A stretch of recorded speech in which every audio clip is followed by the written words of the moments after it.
Hello. इस question में हमें दिया गया है एक ट्रायंगल दिया गया है ए बी डी। ठीक है। और ये जो ए सी है ये एक परपेंडिकुलर लाइन ड्रॉ कर दी गई है। अब हमें दिया गया है बी सी और सी डी का जो रेशियो है बी सी और सी डी का जो रेशियो है वो 2:3 है।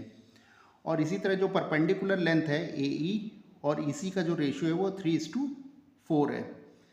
अब हमें पता करना है कि area of triangle E C D ECD इस एरिया का ट्रायंगल का एरिया और AEB एरिया का ट्रायंगल का एरिया का रेशियो क्या होगा। ठीक है। तो इसको सॉल्व करने के लिए हम क्या करते हैं, इस फिगर को फिर से हमने रीड्रॉ कर दिया। ठीक। अब हम क्या जानते थे, BC और CD का रेशियो 2:3 है। तो लेट हमने एज्यूम कर लिया BC हो गया हमारा 2x और CD हो गया 3x। तो BC हो गया हमारा 2x और CD हो गया हमारा 3x। Same as it is हमारा क्या गिवन है, AE और EC गिवन है 3:4 का रेशियो में। तो हमने एज्यूम कर लिया AE is equal to 3y और EC is equal to 4y। इसको हमने यहाँ लिख लिया 3y एंड 4y। अब हमें क्या पता करना था, एरिया पता करना था EC और D ट्राइंगल का। ECD ट्राइंगल का जो एरिया होता है वो हम लोग जानते हैं half into base into height होता है। तो बेस अगर हम यहाँ पे देखेंगे तो CD हमारा बेस हो गया और हाइट जो हो गई वो EC हो गई, EC हमारी हाइट हो गई। तो ये वैल्यू हमने यहाँ पे पुट कर दिया हाफ 3x एंड 4y। ये वैल्यू हमने पुट कर दिया तो हमारा आ गया आंसर 6xy। ठीक है।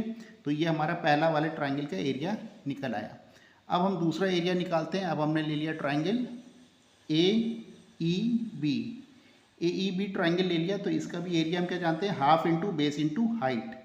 तो बेस अगर हम देखेंगे तो AE हमें ये बेस नज़र आ रहा है और हाइट हमें नज़र आ रही है इस पूरे ट्राइंगल की BC। तो BC हमें इसकी हाइट नज़र आ रही है और बेस हमारा AE नज़र आ रहा है। ठीक है। तो AE की वैल्यू हमने रख ली 3y और BC की वैल्यू हमारी थी 2x। ठीक। तो इस तरह इसका जो एरिया आ जा रहा है वो आ जा रहा है 3xy। ठीक।